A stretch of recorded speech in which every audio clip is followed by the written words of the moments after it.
Alpha Omar Diallo sur Alpha Mamadou Diallo sur cette autre situation judiciaire de notre pays, avant de parler de ce limogeage aussi et de l'arrestation du ministre de la Santé et de l'Hygiène publique, l'ancien ministre de la Santé et de l'Hygiène publique. Okay, moi je voudrais le cas d'Alpha Condé. Oui, le cas d'Alpha Condé. Vous savez que le ministre qui fait des injonctions, il y en a même qui n'ont pas été exécutées. Donc il faudrait prendre un peu à la légère les injonctions de M. Charles White de temps à autre, puisqu'il trouve du plaisir à mettre des injonctions partout. Donc, mais si les faits pour lesquels Alpha Condé sont reprochés nécessitent qu'il soit poursuivi, moi je ne m'opposerai pas à ce qu'il soit poursuivi, puisque les règles du pays c'est comme ça. Mais la conjoncture dans laquelle on a essayé de le poursuivre, c'est ce qui est un peu discutable. C'est quand on a attaqué, je pense, la maison centrale, on voudrait lui faire, même si on ne le dit pas indirectement, on voudrait quand même dire désormais il faut qu'on prenne nos dispositions. Sinon, il y a des situations dans lesquelles Alpha Condé mérite d'être poursuivi, telles que les assassinats des gens lors des manifestations. Il y en a eu trop il y a eu des tueries pour lesquelles il n'a fait aucun effort pour retrouver les véritables. Donc il y a ces crimes de sang pour lesquels il devait être poursuivi avant même qu'il n'y ait aucune activité politique. Mais désormais, pour l'instant, je ne crains que l'intention du CNRD soit d'éloigner le RPG, comme ils ont déjà en prison tous les gros calibres du RPG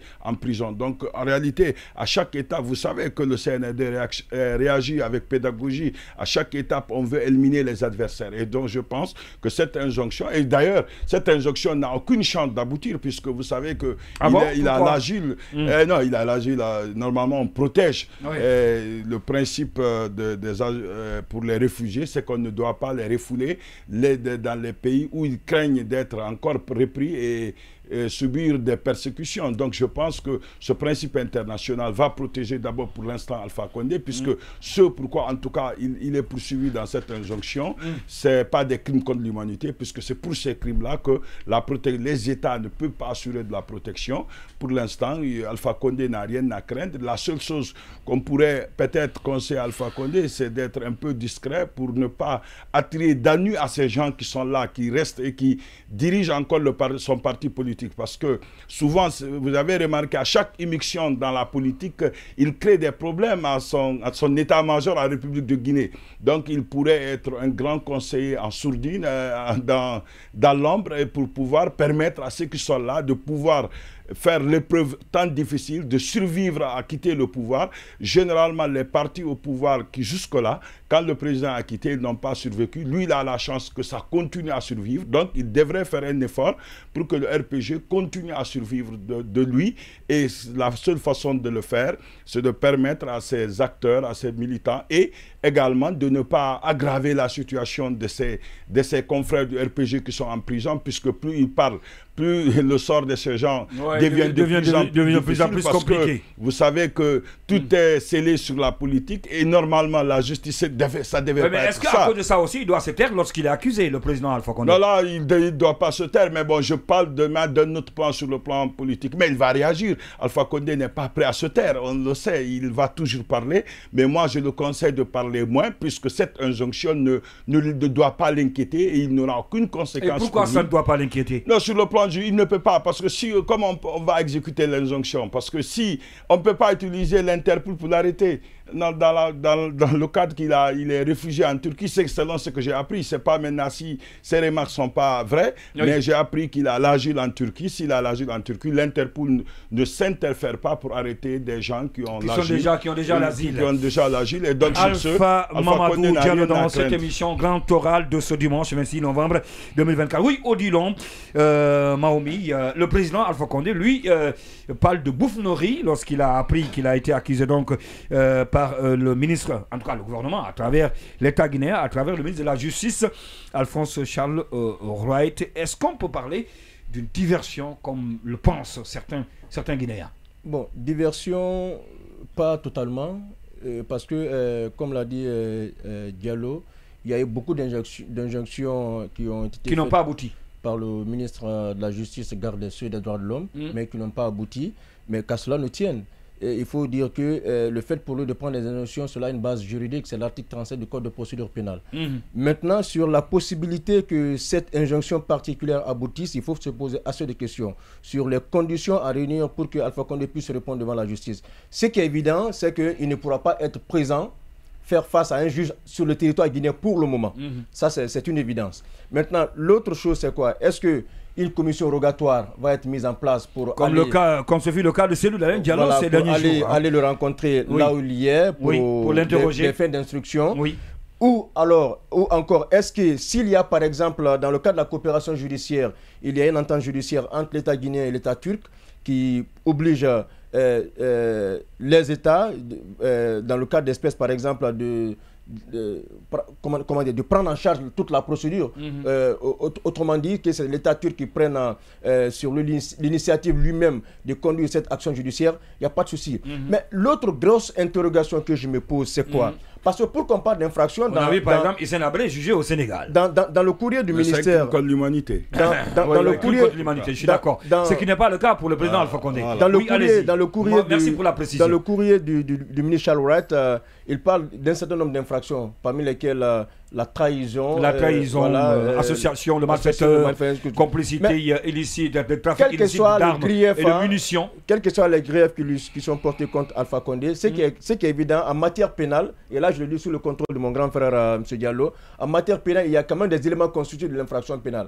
L'élément légal, l'élément matériel, l'élément psychologique. L'élément légal, il est là parce que l'article, je crois, 534 et suivant du code pénal guinéen parle de la trahison et tout ce qui s'ensuit. Mais l'élément matériel, parce que quand on parle de trahison, par exemple, c'est quelqu'un qui porte des armes contre l'État guinéen, qui vient, par exemple, envahir l'État, qui a une intelligence avec des puissances étrangères, et ainsi de suite. Est-ce que le ministre Charles Wright ou le procureur de la République... On parle de complicité de vente illicite. Oui, est-ce qu'ils sont...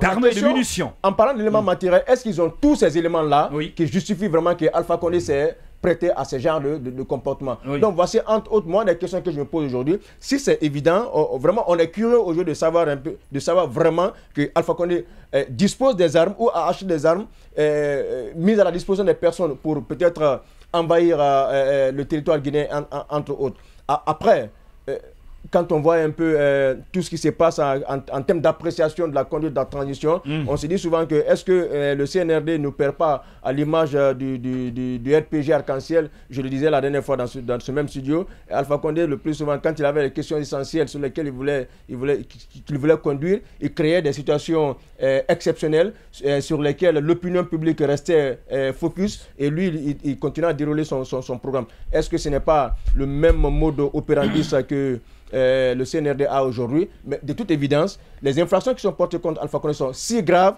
que la justice guinéenne doit fournir des preuves et des accusations qui portent contre Alpha Condé. Sinon, on donne raison à Alpha Condé qui dit que ce n'est que de la diversion. Oui, ce n'est que de la diversion. Il parle de bouffonnerie. L'ancien président de la République. Oui, mon cher Camara. Diallo, autant pour moi. Camara, c'est Diallo aussi. Allez-y. Omar, Diallo. Oh, bon, est-ce que c'est une première? C'est pourquoi Alpha Condé même dit que c'est une farce, c'est de la comédie. Et si on se rappelle un peu du cas Alpha Condé en question, Charles avait aussi donné des injonctions par le passé et Alpha Condé ainsi que certains de ses collaborateurs. Se figurer sous la liste. Où en sommes-nous dans cette situation juridique que nous avait chanté dire qu'on allait poursuivre Alpha Condé encore pour ceci, pour cela? Ça n'a pas donné. Et ce n'est pas le seul sujet encore. Parlant d'autres sujets, on a parlé des faux diplômes où il y avait des responsables qui étaient prêts aussi à répondre. Qui étaient impliqués. Ils ont parlé même de rapports. Que je crois que c'est l'IG qui a donné un rapport sur des milliards sur des milliards détournés. Où en sommes-nous sur ce dossier-là? C'est pourquoi aujourd'hui, si réellement Charles veut qu'on le prenne au sérieux, il doit forcément aller au-delà de simples déclarations. Si ce n'est pas de la diversion, vous faites des déclarations pour une première fois concernant la même personne, Alpha Condé et certains de ses cadres, sans pourtant aller au bout de votre enquête, sans aller au bout de votre votre poursuite, et vous revenez encore sur la même personne et aussi réclamer encore les mêmes poursuites, les mêmes injonctions sur la même personne. Ça devient un peu compliqué comme vous considère comme des gens sérieux en ce moment. Si vous vous rappelez un peu de la situation dans laquelle le CNRD est venu, on parlait des tueries, Il y a un bilan sur lequel ils n'ont jamais fait cas. C'est sur ces tueries-là. Personne n'a été poursuivi ici et personne n'a fait des comptes. On a demandé des comptes à personne sur ces tueries. Peut-être que des détournements, quelqu'un qui a détourné 2 milliards, 10 milliards, on peut rembourser l'argent là, on peut récupérer l'argent. Mais des âmes perdues, on n'en fait pas cas en Guinée. S'il y a des domaines sur lesquels Alpha Condé devrait être poursuivi, je crois bien qu'il devrait répondre de cette gestion, voilà, pendant son régime. Où il y a la liste à laquelle vous faites allusion, tout à l'heure, on parlait là-bas sur cette liste-là où il y a, je pense, 100 et quelques personnes. On parlait des gens qui sont impliqués dans des crimes de sang. Est-ce que c'était, je pense que c'était le cas. Oui, pour ça. Oui, effectivement, il a été déjà poursuivi. Il a été poursuivi pour ça. Oui, qui ont eu lieu. Mais quel a été le résultat de ces élections? Ça n'a pas donné de résultat. Maintenant, si vous revenez avec la même personne, vous parlez encore de trahison, de complot, d'utilisation d'armes et autres là. Les mêmes mots. Non, ça devient autre chose. Mais comme l'a si bien dit, je crois bien Diallo, aujourd'hui, Alpha Condé devrait être beaucoup plus cadré dans sa communication pour ne pas fatiguer ceux qui tournent autour de lui. Si toutefois il a un esprit sain et un comportement sain pour la Guinée, je ne crois pas qu'après avoir fini de gérer cet État, gérer la Guinée et qu'il devient une menace pour la Guinée.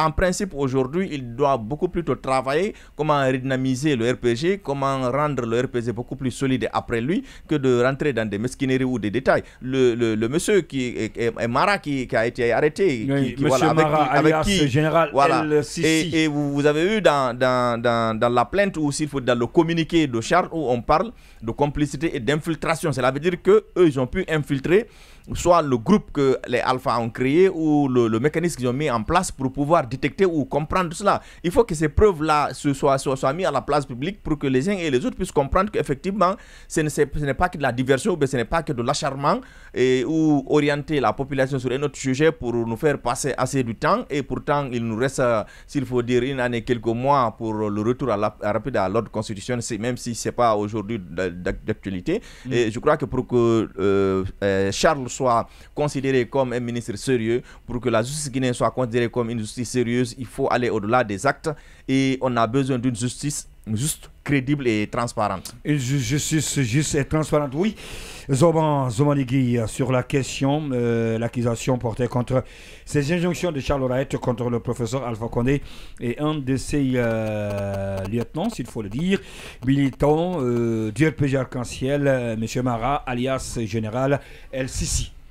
Alors, moi, les accusations portées contre le professeur Alpha Condé sont tellement graves, comme le rappelait Odilon, que je me pose la question de savoir est-ce que tout ce de quoi il est accusé, est-ce que Alpha est vraiment capable de faire cela contre la Guinée? Il était là avant-hier, pour ne plus dire hier, parce que ça fait bientôt 2 ans. Moi, j'ai toujours dit dans ce studio, je ne vois pas un Alpha Condé guerrier pour revenir contre la Guinée. Il aurait trahi vraiment son serment. Ce pays qu'il a dirigé pendant 11 ans. Qu'il aime aussi. Hein. Et qu'il aime, je crois. Comment est-ce que ce Alpha peut être accusé de tout cela? Je ne crois pas que Alpha puisse un jour se décider pour revenir comme président, apporter la guerre aux Guinéens pour dire je reprends le pouvoir que j'ai laissé parce que je ne voudrais pas. Mais plutôt, si Alphonse Wright est clair et décide dans toutes les accusations portées contre Alpha, alors c'est très grave qu'il faut prendre au sérieux. Comme disent les amis, il y a eu déjà plusieurs injonctions qui n'ont pas été appliquées. S'il faut ajouter injonction sur injonction, je ne sais pas si c'est pour salir la personne d'Alpha Condé ou si c'est pour rappeler aux Guinéens la capacité de nuisance d'Alpha Condé sur le peuple de Guinée, je crois qu'on en a beaucoup entendu avec les dernières injonctions de Charles Wright. De l'autre côté de l'argumentaire que je vais poser, je l'ai toujours dit, on a un ami qui n'est pas là aujourd'hui qui dit que Alpha vit politique, que même en dormant, il vit politique. Cela voudrait dire quoi? Pour reprendre un peu ce que disait Diallo, moi j'ai dit Alpha doit donner de la valeur ou bien il doit vraiment mettre en confiance ceux qui sont là aujourd'hui au nom du parti. Autant que Alpha va parler, autant il va pousser le pouvoir en place de se positionner contre lui. Tant qu'Alpha va continuer à s'immiscer dans le pouvoir interne du pays, autant il va réveiller, s'il faut dire, la conscience du pouvoir en place. Il n'est plus là. Et moi, rappelez-moi, peut-être que je n'ai pas souvenance, dans l'histoire de l'Afrique, quel est ce président qui a été renversé et qui est revenu prendre son pouvoir? S'il y en a, je veux vraiment le savoir. Je ne crois pas qu'Alpha soit à mesure ou bien dans une posture de revenir conquérir le pouvoir qu'il a déjà perdu par les armes, et que justice ou raison lui soit donnée. Tout ce qu'Alpha peut faire, il y a son parti qui vit, qui est bien implanté. En Guinée, il faut le dire, même si on ne veut pas le reconnaître, le RPG est resté intact. Ce n'est pas un parti qui s'est disloqué aussitôt que le président qu'Alpha Condé est parti. Ils sont là encore, ils ont servi, ils ont géré le pays pendant 11 ans. Pour moi, ils ont tout l'argent de cette Guinée encore. Et demain, ne soyez pas surpris que lorsque des élections seront organisées, que le RPG passe haut les mains. Rien ne l'empêchera. Ou bien rien ne nous dit que non, que le poids d'Alpha Condé, le poids du RPG est fini. Non. Mais qu'est-ce que Alpha doit faire? À mon avis, il doit arrêter de communiquer longuement, ou bien il doit arrêter cette visibilité à outrance dans son parti, au nom du parti. Il y a déjà un secrétaire général du parti qui est là. Il y a des grands mentors du parti qui sont là. C'est à eux de tenir de tels propos, c'est-à-dire que de parler désormais au nom du parti. Et s'ils ne le font pas? Je pense qu'ils le font. Pour avoir peur de se Je pense qu'ils le font. Que là, il ne s'agit pas du parti, là, il s'agit de sa personne. Il s'agit de sa personne, c'est parce que c'est lui qui parle. Oui. C'est lui qui parle. Et c'est contre lui encore que les acteurs. Là, il s'agit de sa personne. Je pense qu'il y a une version. Il va terminer. Je vous donne la parole. Tout à l'heure. Je vous donne la parole. C'est important. Il va terminer, Odilon, si vous permettez. Il va me compléter. Merci. Mais s'il me Je vous donne la parole, même si c'est après la pause, je vous donne la parole. S'il me comprenait. D'ailleurs, votre temps d'antenne, c'est votre voix. Imaginez que depuis qu'Alpha a été délogé du pouvoir le 5 septembre, il avait gardé silence et qu'il travaille en sourdine avec son parti. Je ne crois pas que toutes ces accusations qui sont portées aujourd'hui contre lui verraient jour. Mais c'est du fait qu'il est tout le temps présent dans le parti, tout le temps présent. Tout récemment, si vous vous souvenez, il disait que les piqûres de moustiques ne peuvent rien contre l'éléphant. Quand une fois encore, il avait été accusé. Moi, je me dis une chose, voilà. Dès qu'il parle, il y a des conséquences. Voilà, tant qu'il parlera, tant on va avoir des doutes sur sa personne. C'est pourquoi j'ai dit, et je reprends pour finir, qu'il lui revient de mettre en confiance. Est-ce que ces injonctions de Charles, est-ce que ce n'est pas aussi une manière d'intimider le président Alpha Condé pour l'amener à se taire? Non, l'intimider à se taire. Si c'est le cas, si c'est le cas, Charles serait en train de se décrédibiliser. Voilà. Le gouvernement serait en train de se décrédibiliser. Parce que ça ne sert à rien d'engager, de prendre des injonctions contre quelqu'un et que ça n'aboutisse pas. Amadou Bonnet, Camara, sur le cas Alpha Condé. Bonnet. Oui, effectivement, je réagissais juste à l'intervention de notre ami. Parce que pour moi, il faut faire le distinguo. Il s'agit là d'accusations qui sont portées contre Alpha Condé, comme pour la personne d'Alpha Condé. Je suis d'accord que tout ce qui touche à Alpha, touche au RPG encore, c'est quand même l'un des membres fondateurs, c'est quand même celui qui continue encore de diriger le parti, et c'est lui que le parti a aidé à faire élire trois fois d'ailleurs. Oui. Alors donc, mais je pense que là, on nous a imposé un débat, et je pense que c'était un leurre, parce que le débat à l'époque, vous vous souviendrez, le contexte dans lequel cette injonction ou ces injonctions ont été données, c'était dans un contexte marqué par, je vais dire, l'évasion ou l'attaque de la maison centrale. Et à l'époque, il y a eu quand même une quasi-unanimité sur la déliquescence, sinon, je vais dire, la faiblesse de la ceinture sécuritaire autour de la maison centrale. Et on est allé même jusqu'à s'interroger sur la sécurité de la ville de Conakry, si des gens sont arrivés à parvenir pénétrer cette presqu'île hyper sécurisée, à sortir des prisonniers et à être en cavale depuis plus de 10 jours maintenant. Il y a ce débat qui était posé à l'époque. Et le ministre de la Justice, souvenez-vous, il était à l'extérieur où il était allé se faire soigner. Son intérim était assuré par le ministre secrétaire général du gouvernement, et il avait eu un secrétaire général qui gérait les affaires. Mais dès qu'il est venu, il s'est dirigé vers la maison centrale. Donc, à l'époque, on pointait du doigt sa responsabilité en tant que ministre de la Justice, en tant que hiérarchie donc de l'administration qu'on appelle pénitentiaire. Alors, Et je pense que ce débat sur les inculpations, les accusations contre le président Alpha, c'est juste une sorte de fuite en avant de l'heure pour détourner le véritable débat. Le véritable débat, c'est quoi? Véritable débat. Et ça, je pense le retour à l'ordre constitutionnel. Le réussi, non, c'est pas le retour à l'ordre constitutionnel, c'était à l'époque de situer les responsabilités sur ce qui s'est passé à la maison centrale. D'accord. À pareille circonstance, le ministre de la Justice, vous savez qu'il saute. Vous savez que l'évasion à la maison centrale, il ne saute pas, il démissionne. N'était pas que... Il n'a même pas besoin qu'on le limange. Il démissionne dans notre pays. Vous savez bien que cette évasion, c'était une suite. Il y en a eu ailleurs. Il y en a eu à Koya. Oui. Il y en a eu, il y avait des signes annonciateurs. Voilà, un peu partout. À Sigiri, à Koya. Voilà. Et ce jour, il a semblé rejeter la responsabilité sur la gendarmerie et l'armée en prétextant que ces gardes qui relèvent de son ministère, eux, ne sont pas armés parce qu'à l'intérieur du pays, de la prison, ils ne devraient pas être munis d'armes. C'est là qu'il fallait, c'est ce débat qui méritait d'être mené et c'est là qu'il fallait situer les responsabilités. Mais qu'est-ce qu'on a fait? On s'est attaqué à des seconds couteaux, on s'est attaqué à un régisseur, on s'est attaqué à des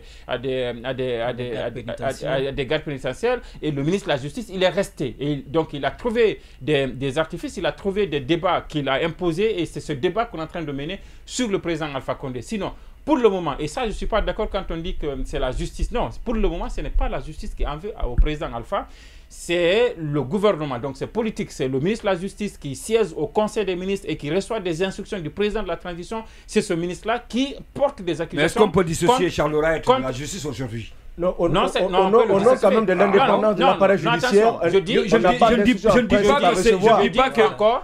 pas qu'il est la justice.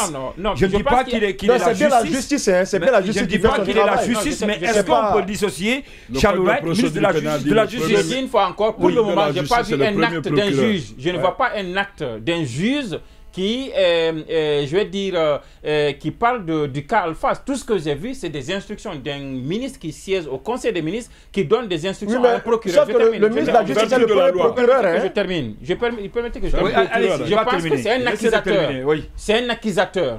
Tout comme moi, je peux me lever aujourd'hui pour porter des accusations contre Alpha pour les crimes commis, par exemple, à tel ou tel autre endroit. Mais ça ne veut pas dire que c'est la justice. Je ne suis pas la justice. Je ne fais que porter des accusations. Et pour le moment, il n'y a que des accusations qui sont venues de Charles Rait qui n'est pas la justice. Pour le moment, le président Alpha n'a pas de problème avec la justice. C'est le procureur, c'est le ministre qui ont porté des accusations contre lui. Il a des problèmes avec le gouvernement guinéen et non avec la justice guinéenne. Exactement. Maintenant, quand le gouvernement, quelqu'un a parlé de commission rogatoire, c'est la justice, non? Non, il n'est pas la justice. Attention, il n'est pas la justice. Il est au nom de la justice. Oui, au nom de la justice, mais il n'est pas la justice. C'est là l'amalgame. Il n'est pas la justice. Charles Rait n'est pas la justice. On est désolé, il n'est pas la justice. Moi, je préfère ne pas me mêler. La question n'est pas bien posée. S'il vous plaît. Il va terminer. Alpha, il va terminer, s'il vous plaît. Non, il va terminer, s'il vous plaît. Nous ne devons pas quand même retenir que Charles Rait n'est pas de la justice. Nous ne devons pas laisser passer ça, puisque d'après les articles du Code de procédure pénale, c'est le premier procureur. C'est le premier procureur. Donc, si nous laissons passer, c'est comme si on valide quelque chose qui n'est pas opérationnel. La porte d'entrée à la justice, il y a le parquet. Donc, ça, c'est selon le Code de procédure pénale. Voilà, je ne me rappelle pas de l'article, mais bon. Le ministre de la Justice est le premier des procureurs. Je dis une fois encore, même le procureur n'est pas la justice. Vous parlez de celui qui donne des instructions au procureur parce que, une fois encore, et le président Alpha, et quelqu'un l'a rappelé, ce n'est pas la première fois qu'il y a des injonctions contre lui. Il y a cette liste pour des crimes de sang. Il y a même des crimes économiques pour lesquels on avait menacé qu'on appelle de poursuites judiciaires contre lui, et beaucoup d'autres ministres, dont certains aujourd'hui sont empêchés de sortir leurs documents de voyage, sont confisqués. Je dis que à ce niveau-là, on ne peut pas en vouloir au président Alpha en tant que personne qui est contre qui pèse des accusations aussi graves que celle-ci, de se lever et d'en parler. Et vous voyez bien qu'il qualifie tout ça de bouffonnerie, parce que pour lui, exactement, c'était justement, et ça je suis d'accord, qu'en réalité, ça n'inspire pas, il n'y a pas du sérieux dedans, parce que pour que quelqu'un, parce que quelqu'un allait attaquer la maison centrale, vous accusez un ancien président qui est couché là-bas et peut-être de complicité pour d'achat d'armes pour un militant civil. Au moins, si on m'avait dit qu'il avait armé Puvi ou bien il avait armé Namori pour revenir ou bien quelqu'un d'autre, j'aurais porté du crédit à ça. Mais à un militant comme celui-là, je ne suis pas... Oui, LCC, je ne sais pas. Bon, c'est l'État. L'État peut avoir les moyens d'avoir certaines informations auxquelles nous, on n'a pas accès. Mais pour le moment, j'attends de voir vraiment les véritables preuves qui ont poussé le ministre de la Justice à sortir faire des déclarations aussi graves. Mais vous savez que ce n'est pas la première fois. Vous savez que ça, c'est des méthodes qui étaient appliquées par l'entourage d'Alpha lui-même. On a vu un moment ici, on avait accusé Ousmane Gawal de la même chose, de complicité avec le jeune Grenade à l'époque. C'est pratiquement les mêmes accusations. C'est pratiquement les mêmes accusations. À l'époque, on a dit que des militants s'entretuaient et qu'ils prenaient à l'aide des pinces, ils introduisaient des balles dans le corps de ceux qui sont morts. On répète pratiquement la même chose aujourd'hui. Je pense que ce n'est pas sérieux. Et là, à ce niveau, Charlotte se sert de l'appareil d'État pour lui, je vais dire, défendre son poste et faire oublier ses tares, ses imperfections, parce que s'il y a eu évasion en cascade comme ça à la maison centrale, peut-être que c'est l'administration pénitentiaire, peut-être que c'est les militaires qui sont autour de la maison centrale, mais c'est surtout la responsabilité du ministre de la Justice. Et il aurait justement dû reconnaître ces erreurs-là et peut-être, à défaut de rendre le tablier, mais quand même savoir qu'il doit tirer des leçons de ce qui s'est passé pour nous aider à ne pas assister à la même chose. Vous avez vu ce qui s'est passé en Sierra Leone aujourd'hui. On dit qu'on attaque une armurerie, mais on parle aussi de prisonniers qui sont libérés. Donc, c'est des endroits stratégiques qui méritent d'être gardés. Et quand c'est par votre faute que des choses comme ça sont arrivées et la quiétude sociale est perturbée depuis que Puvi est dans la nature, et si vous avez été à l'origine de ça, c'est votre responsabilité. La moindre des choses, ce n'est pas d'aller créer des débats inutiles ailleurs, c'est d'affronter cela et de soit apporter des solutions ou laisser une autre personne mieux capable d'apporter des questions, être à votre place pour apporter les solutions qu'il faut. Pour moi, si la justice guinéenne effectivement a besoin d'Alpha Condé, même s'il est en asile ou quoi que ce soit, il suffit juste que l'État puisse avoir les arguments nécessaires pour demander son extradition. Sur d'autres dossiers, ça a été possible et je pense que la Guinée et la Turquie, les relations entre la Guinée et la Turquie dépassent les relations entre Erdogan et le président Alpha Condé. La preuve est que même le colonel Mamadi Doumbouya a été reçu par Erdogan. Oui. Et aujourd'hui, à l'international... Recep Tayyip Erdogan. Exactement. On a nommé récemment, il y a 3 jours, notre ambassadeur en Turquie et en Ukraine a prêté serment, en tout cas du côté de l'Ukraine. Il y a les relations diplomatiques qui il y a beaucoup d'ambassadeurs qui ont été nommés. À Kigali aussi, un ambassadeur, c'est qu'il n'existait pas. Exactement. Donc je pense que ces relations diplomatiques-là et le droit international aidant, si la justice guinéenne a véritablement besoin d'Alpha Condé, que les accusations sont solides, je pense qu'il n'y a qu'à aller défendre cela. Je pense que l'État n'échouera pas à obtenir que le président Alpha soit, comme tout autre citoyen guinéen, jugé. Mais une fois encore, il faudrait qu'on ne donne pas l'impression d'un acharnement, qu'on ne donne pas l'impression de se servir d'une situation à chaque fois qu'on a montré notre incapacité. À cela, il faut ajouter le fait qu'aujourd'hui, il y a combien d'anciens ministres qui sont quand même en train de souffrir, qui sont malades ou qui n'ont même pas d'emploi, qui n'ont pas la possibilité de sortir. Pourquoi on ne parle pas d'eux? Qui sont sollicités par des institutions internationales. Je ne suis pas d'accord qu'on dise ce chantage-là, qui consiste à dire non, taisez-vous parce que les vôtres sont en prison pour les sauver ou non. Et la justice ne devait pas avoir le calendrier de la justice. Malheureusement, c'est la réalité. Le calendrier de la justice ne devait pas être identique à celui de la politique. C'est pas parce que le président Alpha a dénoncé qu'il faut continuer à faire souffrir ces hommes en prison, ses proches. Qu'il faut faire souffrir. Mais comme il a dit, malheureusement, c'est l'impression qu'on nous donne. L'impression qu'on nous donne, c'est que Kassoy est en prison parce que c'est politique, Bill Gates est en prison parce que c'est politique, tous ces anciens commis de l'État à qui on refuse de sortir ou alors qui sont en prison, c'est parce que c'est l'impression qu'on nous donne. Sinon, il n'y a aucune connexion à faire entre le fait que le président Alpha se soit défendu face à des accusations qu'il pense fausses et le fait qu'on demande le lendemain des agréments à des gens ou alors on essaie de... Cherno Amadou Mbone Camara, merci.